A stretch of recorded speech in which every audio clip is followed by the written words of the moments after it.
तो फ्रेंड्स, बिहार विद्यालय परीक्षा समिति क्लास 12th में पॉलिटिकल साइंस, पोल साइंस जिसको हम राजनीति विज्ञान भी कहते हैं, 2 किताबें चलती है, स्वतंत्र भारत में राजनीति और समकालीन विश्व राजनीति। तो फ्रेंड्स, आज से हम क्या कर रहे हैं, 12th क्लास के लिए जो स्वतंत्र भारत में राजनीति है, इसके सभी चैप्टर्स के सॉल्यूशन वीडियो की सीरीज़ शुरू कर रहे हैं, जिसमें हम इसके सभी चैप्टर्स को बारीक से डिटेल में अध्ययन करेंगे और साथ ही साथ हर चैप्टर 2 पार्ट में आएगा, जिसमें पार्ट ए में हम नोट्स पढ़ेंगे, मतलब चैप्टर्स को डिटेल्स में अध्ययन करेंगे, और पार्ट बी में उसके ऑब्जेक्टिव क्वेश्चंस। चूंकि आपके एग्जाम में फ्रेंड्स 50% सब्जेक्टिव होता है, 50% ऑब्जेक्टिव होता है, तो 50% आपका नोट्स के माध्यम से कंप्लीट होगा, 50% ऑब्जेक्टिव क्वेश्चंस जब हम चैप्टर पढ़ लेंगे तो उसका प्रैक्टिस करेंगे। तो फ्रेंड्स, हर चैप्टर 2 पार्ट में आएगा, साथ ही साथ इसका आपको PDF भी प्रोवाइड कर दिया जाएगा। तो फ्रेंड्स, अगर वीडियो पसंद आए, आपको मेरा कंटेंट, मेरा काम पसंद आए, तो वीडियो को लाइक कीजिएगा, अपने फ्रेंड्स के साथ शेयर कीजिएगा, हमारे चैनल को ज़रूर सब्सक्राइब कीजिएगा और साथ ही साथ बेल आइकन को भी प्रेस कीजिएगा। और अगर आपको PDF चाहिए तो आप वहाँ से PDF भी मांग सकते हैं, और कोई क्वेश्चन हो तो कमेंट सेक्शन में पूछेंगे, मैं जल्द से जल्द उसका आंसर करने की कोशिश करूँगा। तो चलिए फ्रेंड्स, देखते हैं कि स्वतंत्र भारत राजनीति में हमको आखिर क्या क्या पढ़ना है। तो जैसा कि आप नाम देख रहे हैं फ्रेंड्स, स्वतंत्र भारत में राजनीति, मतलब भारत जब स्वतंत्र होता है, भारत कब स्वतंत्र होता है, तो 15 अगस्त 1947, 1947, 15 अगस्त 1947 को भारत आज़ाद होता है। उसके बाद जो भारत की राजनीति रहती है, किस तरह से वो अपने राजनीति को बनाता है, किस तरह से अपनी अर्थव्यवस्था को बनाता है, और क्या क्या हालात रहते हैं, और आज तक 2022 तक किस तरह की भारत की राजनीति रही है, उन सब को डिटेल में अध्ययन किया जाएगा इस किताब के माध्यम से। मतलब आफ्टर इंडिपेंडेंस जो भारत की राजनीति रही है, उस राजनीति को हम अध्ययन करेंगे बहुत ही बारीक तरीके से, बहुत ही नज़र के साथ, मतलब बहुत अच्छे से अध्ययन करेंगे। इस पूरे किताब में आपको इसी का ब्यौरा मिल जाएगा। तो फ्रेंड्स, देखते हैं कि इस चैप्टर, इस किताब में कौन कौन से कंटेंट शामिल हैं। तो अगर देखें आप फ्रेंड्स, तो विषय सूची चैप्टर का अध्याय 1, राष्ट्र निर्माण की चुनौतियाँ। तो सबसे पहले स्वतंत्र भारत की राजनीति, इस किताब में जो पहला चैप्टर है हमारा, राष्ट्र निर्माण की चुनौतियाँ, किस तरह से भारत का निर्माण होता है, और निर्माण होने में, भारत बनने में, मतलब 15 अगस्त 1947 को जब भारत बना है, तो इस निर्माण करने में कौन कौन सी चुनौती थी, और निर्माण मतलब आज़ादी के बाद कौन सी चुनौती आई, उन सबको हम इस चैप्टर में अच्छे से डिटेल में अध्ययन करेंगे, राष्ट्र निर्माण की चुनौती में।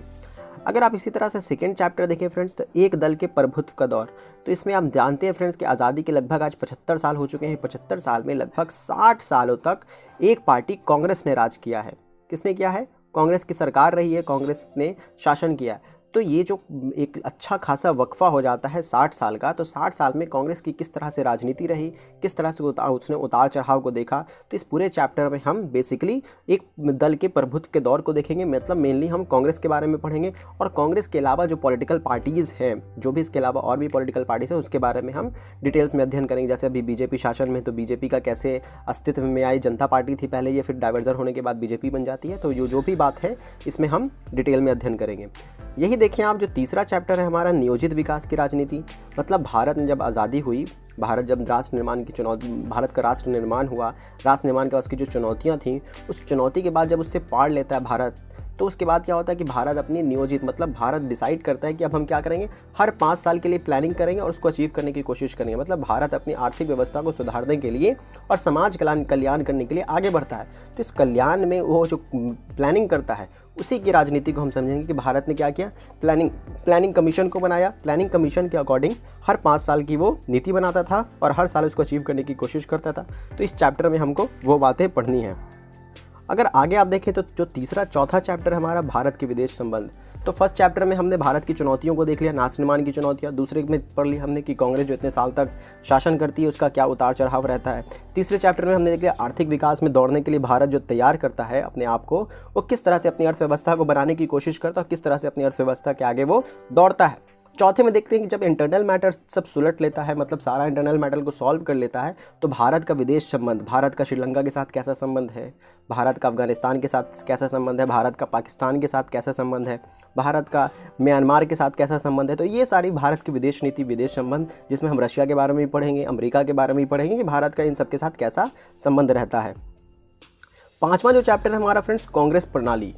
तो जैसा कि आपने देखा कि 60-65 साल तक लगभग कांग्रेस ने शासन किया, तो उसने कौन सी नीति को अपनाई, उसकी कौन कौन सी चुनौतियां आई उसके सामने इतने साल तक शासन करने में, और अभी किस हालत में है कांग्रेस, उन सब का ब्यौरा हमको इस चैप्टर में मिलेगा, 5th चैप्टर में।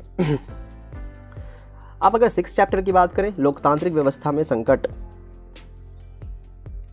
तो इस चैप्टर में क्या पढ़ेंगे फ्रेंड्स, तो हम देखते हैं कि इस चैप्टर में मेनली हम 1975 इमरजेंसी के काल को देखेंगे कि 1975 में इंदिरा गांधी के शासनकाल में इंदिरा गांधी ने कांग्रेस के शासनकाल में क्या किया, इमरजेंसी लागू किया 1975 में। तो इमरजेंसी में बहुत सारे मौलिक अधिकारों के लोगों के मौलिक अधिकारों का हनन हुआ, बहुत सारे लोगों के मौलिक अधिकार छीन लिए गए, प्रेस के ऊपर पाबंदी लगा दी गई और भी बहुत सारा काम होता है इस काल में, इस शासनकाल में, मतलब 1917 के दौर पे। तो कहा जाता है कि लोकतांत्रिक व्यवस्था के लिए वो क्या है, खतरा है, क्योंकि लोकतंत्र में जनता की भलाई के लिए काम होता है, ना कि तानाशाह होता है। 1975 में भारत ने तानाशाह का दौर देखा। तो मेनली हम इसके बारे में डिटेल में अध्ययन करेंगे कि इमरजेंसी में किस तरह की लोकतंत्र व्यवस्था में इमरजेंसी जो है लोकतांत्रिक व्यवस्था के लिए संकट के रूप में सामने आता है, और किस तरह से इंदिरा गांधी एक तानाशाह के रूप में उभर के सामने आती है। और इसकी वजह से इंदिरा गांधी जो अगला इलेक्शन होता है 1977 का इलेक्शन, 1977 के इलेक्शन में इंदिरा गांधी बुरी तरीके से हार जाती है, बुरी तरीके से हारती है। फिर 3 साल के बाद दोबारा से सरकार बनाती है 1980 में। तो वो अलग बात है, वो हम आगे डिटेल में डिस्कस करेंगे ऐसा क्यों होता है। तो मेनली आपको पढ़ना है इसमें, इमरजेंसी के काल को पढ़ना है, मतलब इमरजेंसी किस तरह से लोकतांत्रिक व्यवस्था के लिए संकट होता है, क्योंकि लोकतंत्र में जनता के सब कुछ होता है, जनता की भलाई होती है। और आप कमेंट सेक्शन में बताएं फ्रेंड्स कि वो कौन है जिसने ये डेफिनेशन दिया है, लोकतंत्र वैसी शासन प्रणाली है जो जनता के द्वारा होती है, जनता के लिए होती है, जनता का शासन प्रणाली होता है। तो जनता ही सब कुछ केंद्र बिंदु है लोकतंत्र में, और जनता के मौलिक अधिकार का हनन होना मतलब लोकतांत्रिक व्यवस्था पर संकट या खतरा। तो इस चैप्टर में हम इस बात को अध्ययन करेंगे, इस बात को डिटेल में समझेंगे। चैप्टर 7 जन आंदोलनों का उदय। तो देखते हैं फ्रेंड्स इसमें क्या होता है। तो इस चैप्टर में देखेंगे फ्रेंड्स कि आज़ादी के 3 दशक बाद, 4 दशक बाद भी जो लोगों की आकांक्षाएं थी, मतलब लोगों का जो विश्वास था कि आज़ादी मिलने पे हमको ऐसा ऐसा मिल जाएगा, हम स्वतंत्र हो जाएंगे, हमारी जीवन शैली सुधर जाएगी, हमको बहुत अच्छा अच्छा काम मिलेगा, बेरोज़गारी नहीं रहेगा, लोग अच्छे से अपना जीवन गुजारेंगे, ये सब बातें थीं। और देखते हैं कि ये सब धूमिल हो गई, मतलब ये सब अभी तक हम अचीव नहीं कर पाए थे। तो लोग में क्या होता है, महिलाओं में आक्रोश होता है, छात्रों में आक्रोश होता है, नौजवानों में आक्रोश पैदा होता है। क्यों? क्योंकि उनको रोज़गार नहीं मिल रहा था, छात्रों को अच्छी पढ़ाई नहीं मिल रही थी, स्वास्थ्य व्यवस्था अच्छा नहीं था। तो इन सब को लेकर के लोग क्या होते हैं, गुस्सा करते हैं सरकार के विरुद्ध। और इस चैप्टर में हमको यही पढ़ना है कि किस तरह से लोग जो है अपने सरकार के खिलाफ आंदोलन चलाते हैं और किस तरह से वो एक जन आंदोलन बनकर उभर कर सामने आता है, जिसमें हमको मेनली चिपको आंदोलन वगैरह इसमें पढ़ना है। तो आप आराम से इसके चैप्टर को जब हम डिटेल में स्टडी करेंगे तो वहाँ पे बहुत अच्छे से इसके बारे में हम समझेंगे कि किस तरह से चिपको आंदोलन हुआ और किस तरह से किसको जन आंदोलन कहते हैं। उम्मीद करते हैं आपको समझ में आती होगी मेरी बात। अगर नहीं समझ में आ रही तो कमेंट सेक्शन में ज़रूर बताएं आप। तो जन आंदोलन का उदय मतलब जो 3 दशक 4 दशक होने के बाद भी सरकार ने जो वादा किया था आज़ादी के बाद लोगों को, वो पूरा नहीं करती है, तो लोगों में गुस्सा आता है और वो सरकार के खिलाफ संघर्ष करते हैं।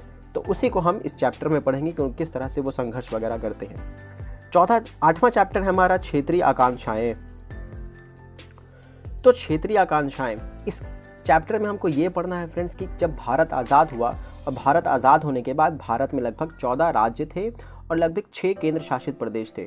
तो भारत ने फ्रेंड्स क्या किया, तो उस ज़माने में क्या होता है, इसको हम एक एग्जाम्पल से समझेंगे। एग्जाम्पल ये है मेरे पास, जिसको हम कहते हैं, एक तरफ था गुजरात, जो अभी का गुजरात है, और एक तरफ है महाराष्ट्र।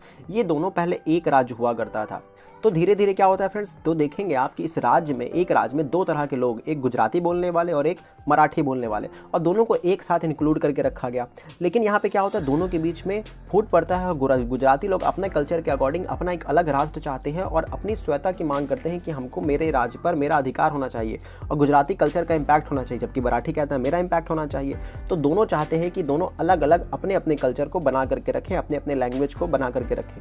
तो इस वजह से क्या होता है, दोनों के अंदर जन आंदोलन होता है और फाइनली एक राज्य को 2 राज्य बना दिया जाता है, 2 राज्य विभक्त होता है, गुजरात बनता है और एक महाराष्ट्र बनता है। तो इसी तरह से पूरे भारत के इसमें सब लोग अपने अपने क्षेत्रीय आकांक्षाओं को लेकर के क्या करते हैं, आंदोलन चलाते हैं कि किस तरह से ये भारत ऐसे होगा कि किस तरह से क्षेत्रीय आकांक्षाएं उनके में व्याप्त होती है। और लैंग्वेज के आधार पर भारत के लोग चाहते थे कि उनको क्या किया जाए, स्वतः दिया जाए, अधिकार दिया जाए, ताकि वो अपने कल्चर को बचा सकें, अपने कल्चर को आगे बढ़ा सकें, परवान चढ़ा सकें। तो इस चैप्टर में मेनली हम लोग क्षेत्रीय आकांक्षाओं के बारे में पढ़ेंगे।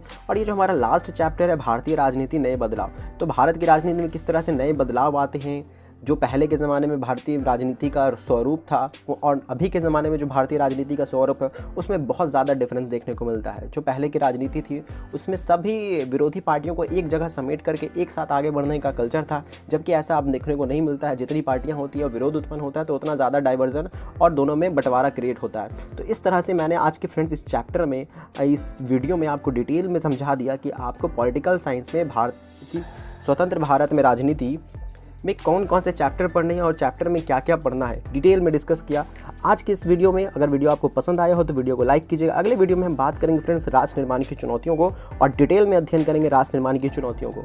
तो फ्रेंड्स हमारे चैनल को जरूर सब्सक्राइब कीजिए। वीडियो पसंद आया हो, मेरा काम पसंद आया हो तो लाइक ज़रूर कीजिए। मिलेंगे नेक्स्ट वीडियो में, ख्याल रखें, टेक केयर, बाय बाय।